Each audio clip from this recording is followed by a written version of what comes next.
Incredible performance from Jimmy Butler as he scores 41 points. The Miami Heat win 118-107. Plus, the Orlando Magic getting a little bit of magic in the draft lottery, the number one pick going to Orlando. We're going to break it down in today's episode of Locked On NBA. Let's go.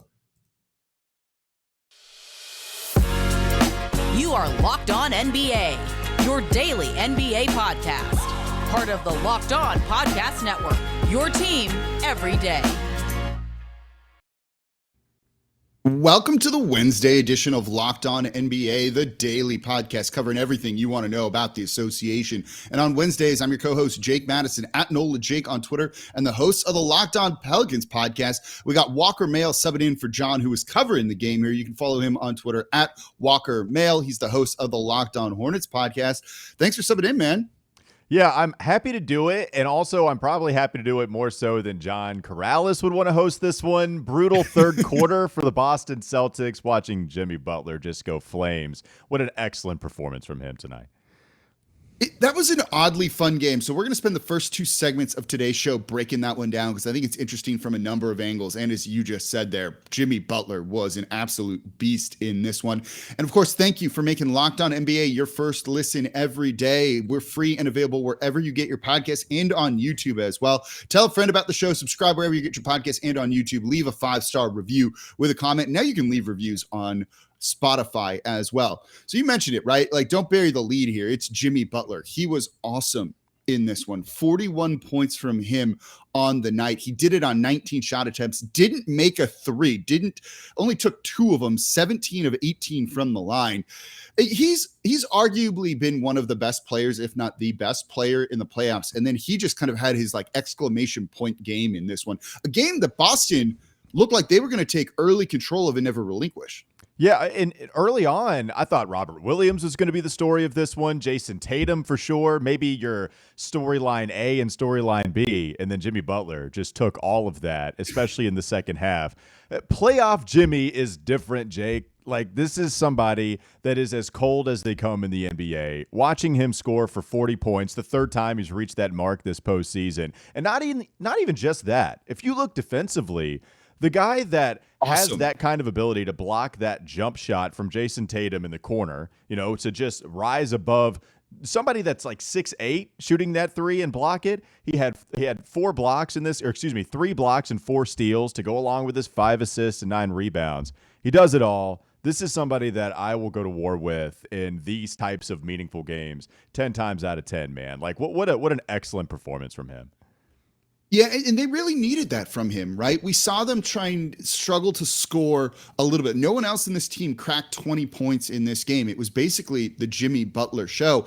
And it was interesting, right? Because you looked at them and it's like, they need some threes, they need something. And it's like, no, they don't. They just need Jimmy Butler to do what Jimmy Butler does. And this was it. Like, he's been taking more threes this postseason. But in this one, he didn't need it. He's just getting into the lane. They had no way to kind of stop that dribble penetration from him. It's why he went to the line 18 times. He was excellent there. Just an overall, like, almost heroic kind of effort from him. And you mentioned the defense, right? That was huge, particularly for the Miami Heat in the third quarter, when through the first like 10 minutes, Boston scored 2 total points. Miami won that period 39-14. And you saw Jimmy getting them in transition, getting them buckets. They had 2 fast break points in the first half. They finished with 13 on the night, with I think 8 or 10 of those coming in that third quarter alone. They needed kind of him on both sides of the ball. And when he does that, he can really elevate this team. Well, I mean, he only had 2 turnovers, too. I mean, that's crazy to score 40 points and to dish out 5 assists, to play that well on defense and to only turn the ball over twice. I mean, you're just taking care of it nonstop.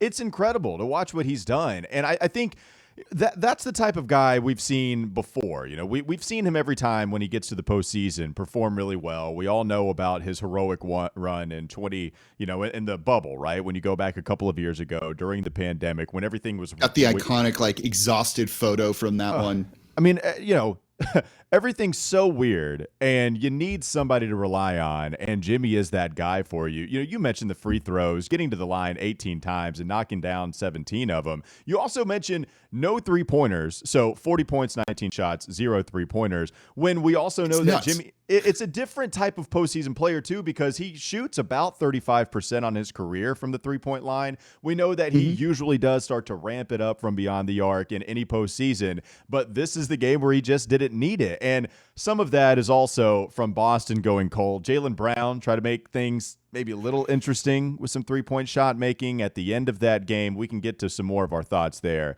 But Jimmy certainly helped out by Boston's inability to hit the three for a large portion of this game, only 11 of 34 for them.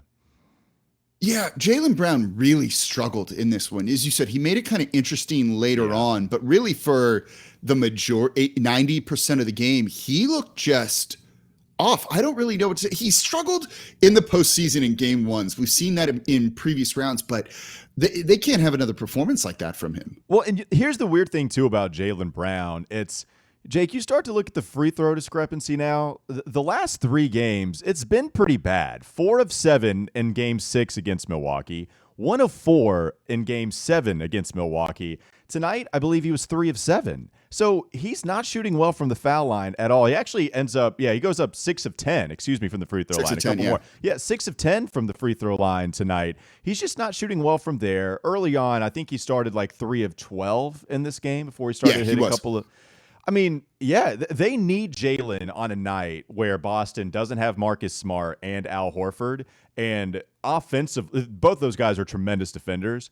You might have even needed them offensively more so tonight. Marcus Smart has been playing well on that end of the floor recently. Al Horford, at least the first half of that Milwaukee series, was going bananas. And I think those guys who play 40 minutes a night for the Boston Celtics, when you're missing 2 of those types of players, Jaylen Brown can't start 3 of 12. And eventually, he hit some shots late, but in the end, it was too little too late. Yeah, they needed a lot more from him to have a chance against Miami, scoring 118 against a good defense like Boston. Yeah, and it's funny because that Boston, and we'll get into this a little bit more in the next segment here too, since we're kind of pushing time for a second. But like you saw that defense from Boston looking really good in that first quarter in particular, and then it just kind of really flattened in that second half when Jimmy Butler decided he was going to do his thing, and that ability to get into the lane, into the paint, and kind of wreak havoc on that Celtics defense, then creates a lot of open shots for other guys too. And you saw them hitting those when Max Strus hitting 3 threes, Gabe Vincent 3 threes as well, kind of having that and able to collapse that defense and cause a little bit of havoc in rotations and sometimes long rotations, I think does wonders against a really good defense. It kind of shows that Jimmy Butler is kind of playing exactly how they need him to play in this series so far, I think, in game 1. Yeah, for sure. And we'll get to this in just a moment. But, just like kind of looking at Boston's defense, Miami's defense needed to ramp it up. And they sure did in the third quarter, holding Boston to just 14 points. I thought Gabe Vincent was awesome down low. Robert Williams brought it low a couple of times. Gabe Vincent had 3 blocks. Mind you, this is a point guard. He had 3 blocks in this game against Boston. There are blocks everywhere in this game. There were. And also, by the way, 20 total. They're a huge team. And Jeff Van Gundy pointed out on the broadcast how much bigger the Celtics were than the Heat, who were throwing out a bunch of guards at the time. And yet you can do that when Vincent goes low on Robert Williams, on these lobs, maybe slip passes that aren't quite there enough for him to get it up as quickly as he wants to on the rim. And those were a couple of the defensive plays that just stopped the Celtics dead in their tracks enough for the Miami Heat to win and just take care of everything in the fourth.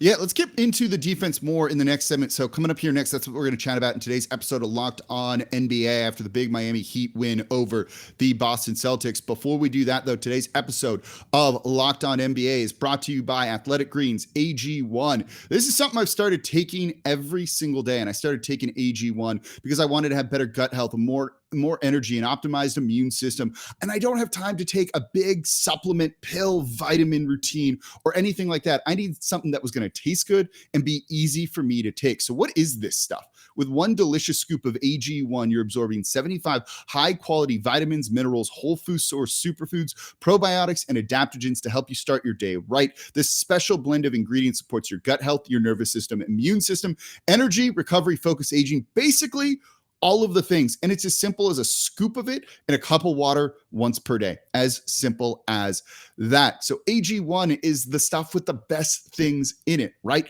They use the best of the best products based on the latest science with constant product iterations, and third-party testing. And AG1 is a small micro habit with big benefits. It's one thing you can do every single day to take better care of yourself. And they have over 7,000 five-star reviews. So right now it's time to reclaim your health and arm your immune system with convenient daily nutrition. It's just one scoop and a cup of water per day. That's it. No need for a million different pills and supplements to look out for your health. So to make it easy, Athletic Greens is going to give you a free 1-year supply of immune-supporting vitamin D and 5 free travel packs with your first purchase. All you have to do is visit athleticgreens.com/NBA network. Again, that is athleticgreens.com/NBA network to take ownership over your health and pick up the ultimate daily nutritional insurance. And thank you for making Locked On NBA your first listen every day. We're free and available 5 days a week, breaking down the biggest stories and the biggest games here in the association. Now that the draft lottery is set, you've got to go check out the Locked On NBA Big Board podcast. Host Rafael Barlow from NBA Draft Junkies and the author of the NBA Big Board newsletter, joined by a bunch of excellent draft analysts giving you in-depth looks at the NBA draft, mock drafts, player rankings, and of course, big boards. It's free and available wherever you get your podcasts. All right, we're continuing to talk about the 118-107 win for the Miami Heat over the Boston Celtics. And Walker, you had mentioned it at the end of the last segment. That Miami Heat defense, particularly at the start of the third quarter, was awesome. You know, in the beginning of the show, we said it looked like this might be like a big Jayson Tatum night. He had 21 points in the first half. He was looking really good. Celtics had 19 assists in the first half. They were moving the ball well, and that came to like a screeching halt. You could put like cartoon noises on it, is how hard their offense fell off the cliff right there. But it was due to the Miami Heat defense, and you saw them just playing way more aggressive. One of the things I saw that Boston was doing is you always had Jaylen Brown kind of almost within like arm's reach or a pass away from Jayson Tatum to try and get an outlet to him and to another really good player for the Celtics. And then the Miami Heat just started playing right on Tatum and kind of took away that pass. And I think that's a big part of why they got so many steals in this one. What did you see that allowed Miami to really kind of put the clamps there on Boston for a bit? Well, especially, I mean, if you look at transition, I just think they played a lot better transition defense and didn't allow Boston to get some easy looks. Remember, in the paint, Boston scored over 40 points within the first 2 quarters of play, and I think they almost, if not doubled, the amount of points that the Miami Heat had scored in the paint. And so when you're talking about just getting back a lot more, that's always going to help. And I think that's what led to Miami just getting back on track. I know Eric Spoelstra spoke with media, I think, coming out of maybe one of the quarters or maybe coming back in halftime, maybe the third quarter, saying, yeah, our effort is just way better. He said multiple efforts. Significantly. Apparently, I wonder if that's a Heat culture thing where you have multiple efforts, so it's plural that he said. We provided plural efforts in the second half.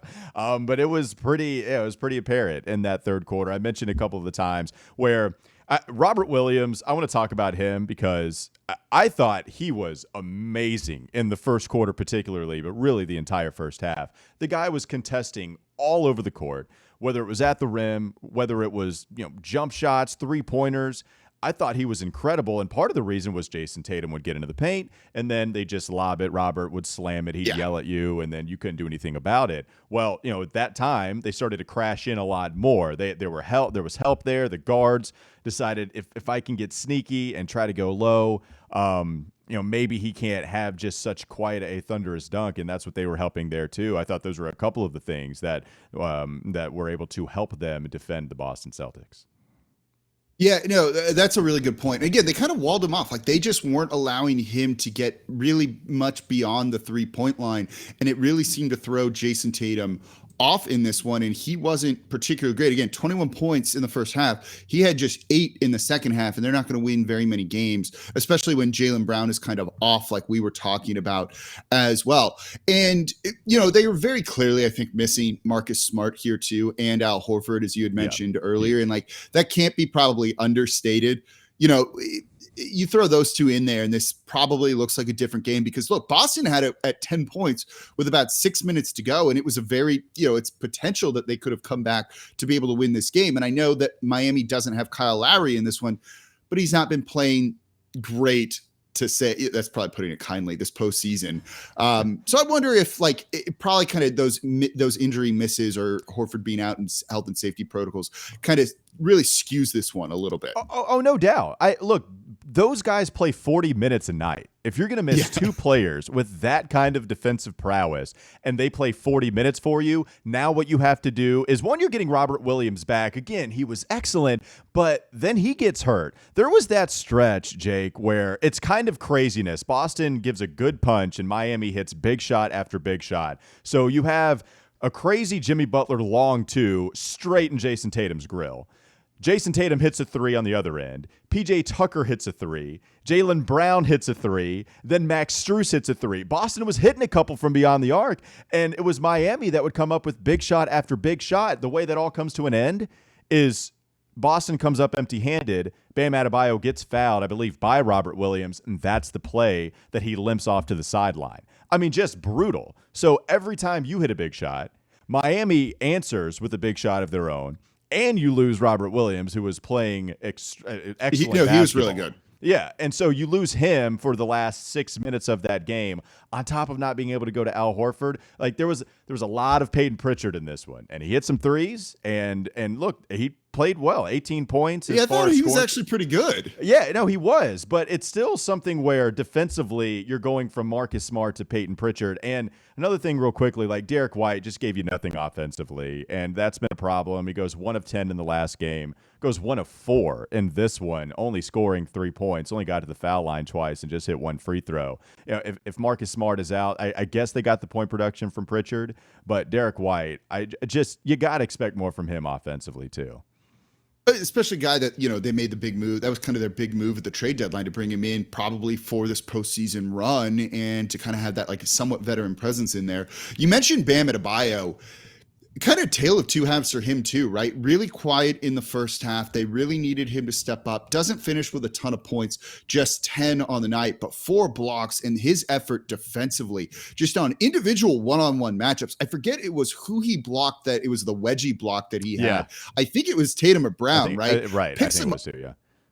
Yeah, it was picks him up at the 3-point line. They drive on him. They get a little bit of space, but he was close enough to be able to recover and comes up with that massive block there. And they had so many plays like that where both teams did, right? There were 20 total blocks in this game, and they were all fairly impressive, I thought, and like strong blocks. But seeing Adebayo kind of step up defensively in the second half, even if the offense wasn't there, also needed they need someone else to do it other than just Jimmy Butler. Yeah, Bam Adebayo, that's something that you can always count on him for. I think what kind of propelled him into stardom over the last couple of years was his offensive game, giving him the ball in the high post, allowing him to have excellent vision, maybe take a big guy off the dribble. And it's funny because I think he's been getting a lot of criticism for not contributing enough offensively in these games lately. In the first half, that's what they talked about on the broadcast. But even after and beforehand, I should say, I think you see Bam score 10 points, 12 in the last couple against Philadelphia. You see him score 10 here. He scored 9. Just not exactly, I guess, the exact point output that you would expect from Bam, but defensively, he's still elite. And to have a mobile defensive big guy that can go anywhere. Who can defend on the perimeter, right? It's just so special to have on your roster, and you saw it in the third quarter in the second half. Yeah, I thought he in the second half was excellent defensively. And look, there's a reason the Miami Heat were the number 1 seed, and they did it with their defense all year long, and they really showed it. Maybe it is that Miami Heat culture with multiple efforts, as you said, plural here. It's plural. Yeah, I'm gonna have to go back and watch that. I don't know. Maybe there's like a little bit of a giveaway. That sounds like the Miami Heat culture and a thing they would say, right? Like, absolutely, that is part of Heat culture. Multiple efforts, plural. I mean, that's exactly what they're going to do. Eric Spoelstra's probably, coming up with something. I'm sure they have to pass a conditioning test before they play the next game. And you got, especially for that first half performance, and then you got to give multiple efforts to come back in. But they did. It was Jimmy Butler being the storyline here, leading the Miami Heat to what was, a great win for them. They needed to take advantage too. Like, I'll ask you this: how disappointing of a loss would this have been for Miami at home? Especially if Boston was without Marcus Smart and Al Horford. Like, that's why I don't want to take too much away from this game. In the first half, Boston played well, and Miami made the adjustments and turned it up and eventually ran away with it in the third quarter. But Boston was up against it, and I think Miami clearly – They needed this one to come out of the gate, game one, and they did so. But it would have been a pretty disappointing loss had they not come away with this one.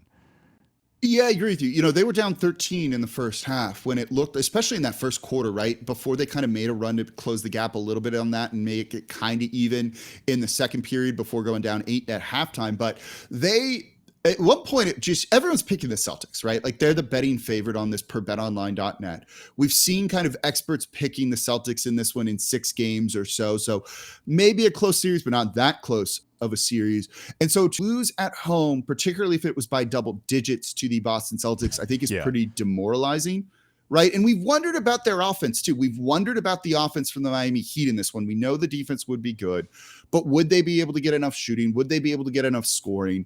And so to see this kind of performance from Jimmy Butler, right? If you don't get this from him and you lose, like, yeah, you're probably pretty demoralized. And it's like, what can we do? But then you see your leader, as you said, right? You'd follow this guy into battle. How good do they feel now after seeing Butler do this and then seeing themselves play defense like this? They're probably coming out of this feeling like they could sweep this team to some degree. Well, you know what else is great too? That Heat team a couple of years ago, they have a lot, of the same core. They have Jimmy Butler, Bam Adebayo. Tyler Hero was really good in the first half. We should give him credit for kind of keeping them afloat offensively. Yeah, once they put him in that second quarter, that first quarter, things equalized offensively a lot. It really did. But they got good minutes from Max Strus, who hit a couple of those big buckets. 11 points for him. Gabe Vincent, I gave him some love defensively, but how about 4 of 4 from the free throw line, hit 3 3-pointers of the 7 that he took, scored 17 points, and then you did get those double digits from Bam, but you got more point production from Gabe Vincent and Max Strus. Funny enough, guys that were undrafted and have taken over Duncan Robinson in the rotation, who again got zilch in this game. They just manufacture talent from somewhere. It's funny. Duncan Robinson, he was the guy, transfers, right, D2, Michigan, goes undrafted, and then becomes a player that makes a lot of money. Now he's out of the rotation, and he's seeing the Duncan Robinson story now happen to himself, Duncan Robinson, with a couple of these other guys in the backcourt. No, look, those role players stepped up, and that's what they needed in this game. And they got the win, and now they're up 1-0. So make sure everyone who's watching the show today to go check out Locked On Celtics. Of course, John Corrales, who's my normal co-host, is covering that. So I'm going to be making that my second listen today. And of course, the Locked On Heat podcast as well to get a little bit more on these teams. So coming up next, Draft lottery was also on Tuesday. It was a big night in the NBA. Orlando Magic getting a little bit of luck. We're going to talk about the lottery in the top of the order coming up here next to today's episode of Locked On NBA. Before we do that, though, today's episode of Locked On NBA is brought to you by Built Bar. Imagine dipping your fingers into a tub of birthday cake frosting and then opening your eyes and realizing that was only 150 calories and had 16 grams of protein. Pretty awesome feeling, right? That's what it's like to eat a birthday cake puff bar from Built. And I just received my birthday cake puffs, and I've never had anything like this before. They're available right now, and you've got to get on there if you want to give these a try because they always have special flavors that are up there for a limited time, and then they go away for a little bit. So if you want to give the birthday cake Built bars a try, and you do, they're really good. I ate one today.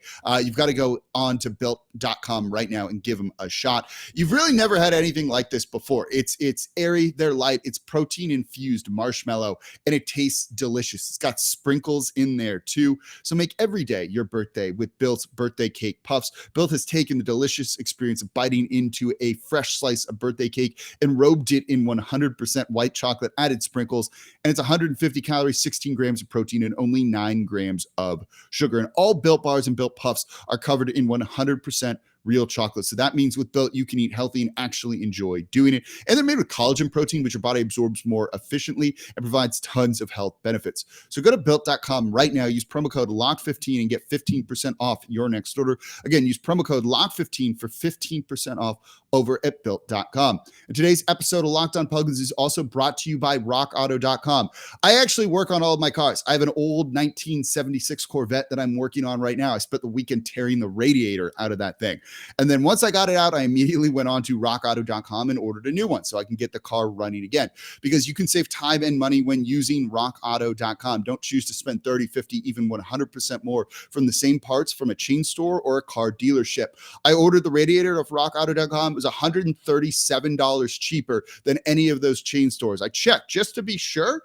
RockAuto.com had the best prices because they're a family business serving do-it-yourselfers for over 20 years, and RockAuto.com's prices are reliably low for every customer. I order all of my parts there, whether it's brake parts, tail lamps, motor oil, even new carpet. So go check out their easy-to-use website, and it's super easy. You click on your make, your model, the year. That's it. They're going to show you all the parts available for your car or truck. So go to rockauto.com right now and see all the parts available for your car or truck. Right locked on in there. How did you hear about us box so they know we sent you? Amazing selection, reliably low prices, all the parts your car will ever need. Visit rockauto.com. All right. Thank you for making Locked On NBA your first listen today and every day. We're here Monday through Friday breaking down the biggest stories around the league. And we had the draft lottery last night. It was the Orlando Magic jumping up one spot, getting the first pick, followed by the Oklahoma City Thunder, Houston Rockets at 3, and then the Sacramento Kings at 4. So I'll be honest, this feels like the Magic had to kind of have this. I know we were hoping maybe our teams, the Hornets and the this Pelicans is where we represent, Jake. Yes, it was going to be a little homerish, right? For sure. I am host of Locked On Hornets. I wanted the Hornets to have something exciting to talk about, and we had a 1% chance here in Charlotte to move all the way up to the number 1 overall pick. I tweet it out every year. I get irrationally angry at something that doesn't happen that always had a 1% chance of happening anyway. So in the end, Hornets pick 13, Pelicans, they'll be picking 8. Yeah, look, I was hoping the Pels would jump up 1 because, like, oh my God, it makes our lives easier right on our show, and it's fun. Also, it would have been pretty funny to see the Lakers pick jump up to number 1 and them not get it. Like, that's so true. I mean, you're right. You had another interesting storyline rather than just the sheer greed that you might want. Like, that's something where the nation might have been pulling for you as well. Yeah, it would have been hilarious, right? With them kind of being in shambles right now. And it's like, oh, look, you don't get your number 1 overall pick. But it goes to the Orlando Magic. And I think when you look at some of those teams up there, they felt like they needed this maybe more so than some of the other ones. You know, this is a team that's kind of got a history. They've been down for quite a while now, and they still don't really have that guy that they're going to build around. Maybe it's Jalen Suggs, but maybe not. It feels like before they can really kind of embark on that true rebuild, you've got to get like the guy to build around, like LaMelo Ball with the Hornets. Feel the same way about Orlando? Or was there a team you would have liked to seen at number 1 that wasn't the one that you cover? No, that makes sense to me. You know, Oklahoma City, it's funny because maybe if you go recent history to the point of just the last maybe couple of years, if you go back to this last lottery history where they get Josh Giddey, and Josh Giddey's a good player, but they wanted to go all the way up towards the top, and then we were kind of like, all right, you made all those trades, and the best thing you get is something out of the top 5, but Josh Giddey, they kind of salvaged that, and now they get the number 2 overall pick. I mean, obviously a huge winner there with OKC. Orlando, I agree with you. I think what's interesting is, you know, you can get your Jabari Smith and you can get your Paolo Banchero. I think most people would go Chet Holmgren, even though it's kind of a toss-up at this point. You know, so maybe they go Jabari, but if they go Holmgren, Jake, I guess just using this scenario to have another guy that has, you know, arms that can reach all the way across the court. To have somebody tall and long and that is so good defensively. They've done this a million times, and I just think that would be hilarious to bring him back on once again. A Chet Holmgren along with a Jonathan Isaac. You know, we've seen them do this quite a bit. Yeah, I wonder if they're going to draft him. Like, it makes sense. They can't, right? Like, I mean, no, they can't. Orlando is the team that you would say, okay, this is going to be Jabari or Paolo. You have to imagine it's one of those guys that at least has that ability to be a top-notch scorer. Chet is unique. He's going to be fun, but those other two have to be the pick here for number 1. That's my feeling on this, right? Like, it feels like it's one of them. They need like a go-to scorer, right? Like, they need a dude that can get you a bucket. And while I agree, I think on like my big board, I have Chet Holmgren 3rd or 4th. I don't have it in front of me right now. I like him. He's going to be good. The dude blocks crazy shots with both hands. He's really fun to watch. They need a bucket getter, right? Like, that's kind of who they need. And I think that is Jabari Smith or Banchero for them. You mentioned the Thunder, and I think they're kind of interesting, right? Because if that Giddey pick didn't work out quite the same way that it did, and you said they kind of salvaged it, right? Yeah. Like, they have been outright tanking to the point where it almost feels like disrespectful to the spirit of the league to a sense. And they've just never had that luck to get kind of that like blue chip prospect. You're like, cool, this is the guy. And that's why there's talks about Shea potentially being traded, right? He's like off of their timeline a little bit because they haven't been able to get that guy for like young. 2 drafts. That's ridiculous. Like when we heard those rumors, and I know the Thunder tried their best to dispel that, saying there was no truth to it. Yeah. But it's one of those things. Hey, anybody is could be traded for the right price. But the fact that that even had any bit of legs whatsoever, given SGA's age, given the fact that he was the commodity coming in under team control on a second contract, yeah, that's the thing. But the Josh Giddey being as good as he is has helped. Now getting the second overall pick really helps. And look, it's hard to give too much sympathy to Oklahoma City because they had the 3 MVPs once upon a time. That I wanted to put that caveat and say extreme recent history, like as in within the last year. But yeah, I totally agree. That's why I brought them up. I thought they were really interesting. Big win for them to get a really talented player, regardless of who falls or is taken at number 1. Yeah, like you see their path forward now. They're going to probably take Banchero if he's there. They could even go Chet too if they want to go kind of crazy, tall, skinny guys would be kind of fun too. Poku and Chet. There. Is that what you want to see? Yeah, can you imagine that front court? It's just arms like everywhere at that point. Yeah, it's all arms for OKC. That's what they're bringing. Yeah, that's what it's going to be. But like they're going to get their other piece, and you could see their core going forward. And now they can try and start to win and get SGA maybe some postseason. Maybe he finally gets over that injury. Jake, do you think there's a shot? Maybe. Yeah, I think now maybe he won't just get shut down for no reason, along with like half their roster in the second half of next year. Maybe we'll see. I don't know.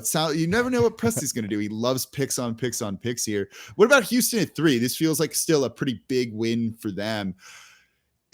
They're going to keep that. I've heard some talk about them maybe moving that, and I don't really see that happening, but it feels like they can kind of start their rebuild too. Like all 3 of those teams just needed one of these top picks to be like, okay, here's our franchise cornerstone. Now we can go. Well, yeah. And so, the Chet Holmgren thing is really interesting just because he can play different positions. He's unique. He can handle the basketball. He shot 40% from 3. And yet Orlando, what they've done so much of is draft the big, long, athletic guys, and Houston now, remember how much they've invested in big guys over the years, right? I mean, they have Christian Wood, they have Alperen Şengün, they even drafted Usman Garuba, who was kind of considered, small ball, but a small ball type center.